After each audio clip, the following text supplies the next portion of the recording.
Someone actually built a fully functional MMORPG inside a browser window using Claude, spinning up World of Claudecraft today. It's a browser MMORPG that a solo developer stitched together using Cloud. Vibe coding, that's just the typing prompts into a chat box until a game pops out. So we load the page and see what we're dealing with. Expectations are kind of weird. They're always weird for projects like this. The landing page shows server stats and numbers are pretty unhinged. 38,000 total players. That has to be the total count of every person that actually tried the game. I clicked on the recommended server, the Cloud Moon. 72 players currently online on the server. That pops the same population vibe as a niche classic private server, circa 2014, right in that sweet spot where world feels alive, but nobody's rushing anywhere. Character creation loads up next and I crack up. Every class on the menu is one-to-one match with World of Warcraft. Warrior, Paladin, Hunter, Rogue, Priest, Shaman, Mage, Warlock, plus Druid. Whoever trained Claude clearly let it mainline the entire Blizzard wiki. The Paladin looks pretty sick with his helmet. I locked in Hunter anyway. Always stick to the bow class brand on this channel. I had no idea if Claude would actually hand me a bow once I dropped in. I clicked create anyway and found out. You hit the spawn and you realize how much is actually running in here. There are players everywhere. Dozens of them running around the starting zone, doing their own thing, talking to NPCs and killing enemies, sprinting into walls. I checked my action bar and very first kill was Raptor Strike, already direct lift. Then I ran up to the two starter NPCs standing next to the tent, Trader Wilkes and Marshal Redbrook. Then the game did something I generally did not expect. It started talking out loud. There's a full voice acting on every quest dialogue line. A Claude-generated barkeep was telling me to kill wolves. The TTS is a little bit robotic, but it actually changes the whole experience. You feel grounded in the space instead of clicking through text boxes. The characters handed me a stack of theme park MMO chores. Kill 8 wolves, collect 5 boar hides. Combat is basic tap target system. I tapped the wolf and pressed the auto attack. Instead of an arrow, my character fired a slow, wobbling blob of light that drifted across the screen and bonked the target. The animation is completely broken, but it deals damage. The visual is just glowing cotton ball of doom, arcing across the field. Then I watch a random player pull a whole pack of wolves by accident, just absolutely evaporate in front of me, lying there in the dirt as a free warning to anyone passing by. I cleared my 8 wolves without breaking a sweat. First loot drop was a basic pair of boots. I equipped them and I kept grinding.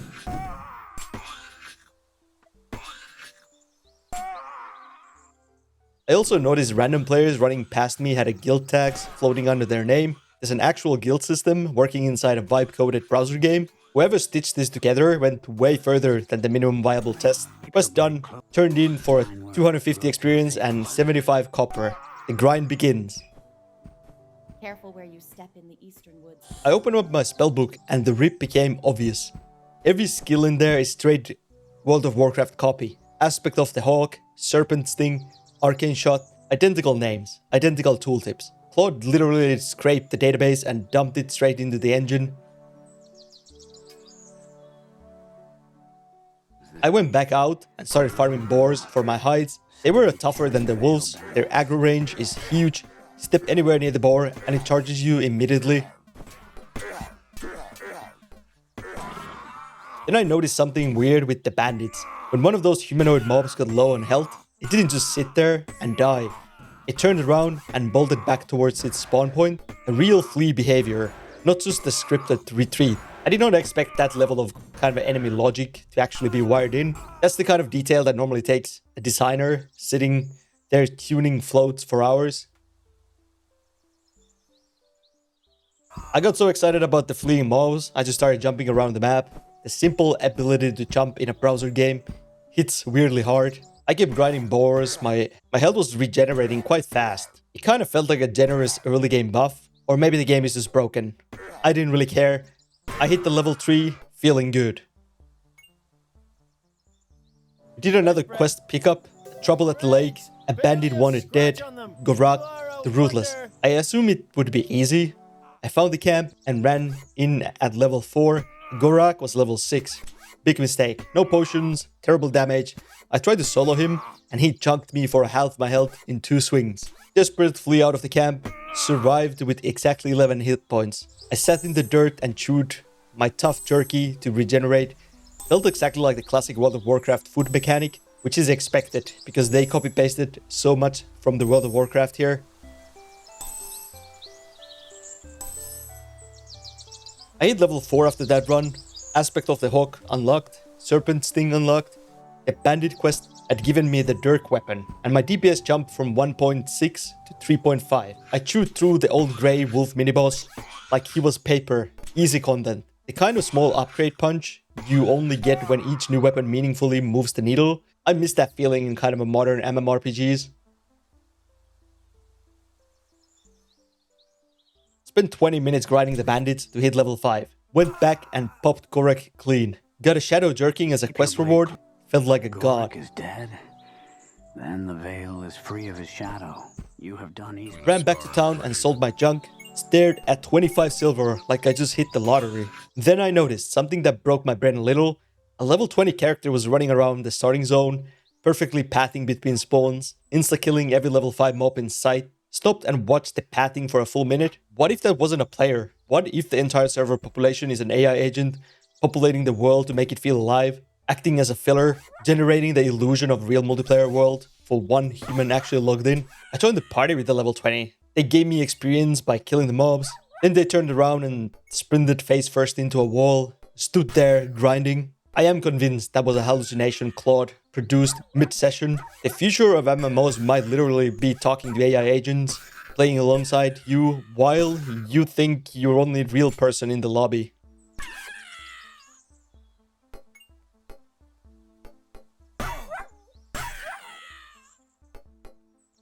I hit level 6 and unlocked Arcane Shot.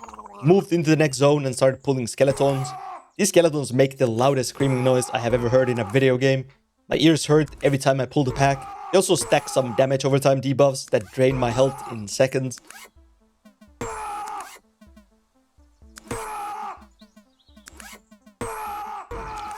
I tried the local mini-boss, Captain Verlon. He melted me in 10 seconds flat. The first actual death of the entire session. I was fully expecting a classic MMO death penalty, some kind of a corpse run, durability loss, the whole grim package. Nope.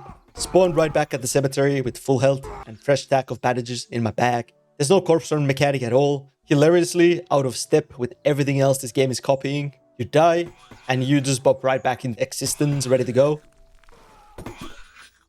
I went to check out the next zone and I got a healing potion drop from the wolves. But I also just died again to a tough wolf on the way. The difficulty spike in this zone is generally brutal. The respawns are forgiving, but the mobs hit like a truck. I had to fall back and grind easier enemies just to scale up my kit. Spent the rest of the session picking off tunnel rats one by one, inch my way to level 7. Each kill took a chunk out of my health bar. Worth it for the experience. The skeleton scream still echoed in my skull while I grinded through the night. Okay, the screaming skeletons are gone. Back to the settled terrain. What is this game actually? The World of Claudecraft is pretty impressive proof of concept. It nails the classic MMO feel because it directly copy-pasted the proven formula. If someone with zero coding experience actually built this, it is genuinely wild. The servers hold, the systems actually function across the entire hour of play. But obviously behind the pretty wrapper, the truth is obvious. The mechanics work because they were lifted straight from a 20-year-old titan. A Claude stitched together code from the Blizzard wiki and the WoW private server scene to give you a world that looks like a game you remember. Claude built something that runs. It could not design a soul. The soul of those early MMOs came from a weird, flawed human decisions. Designers made janky choices that forced players to cooperate. That friction built communities. Claude copied friction on the surface. Claude does not invent the friction that holds a community together. So the question is simple. Would you play an MMO coded entirely by LLMs? Or is the missing human soul exactly what makes an MMO worth looking into? Thanks for the time. See you in the next one. And back to the grind.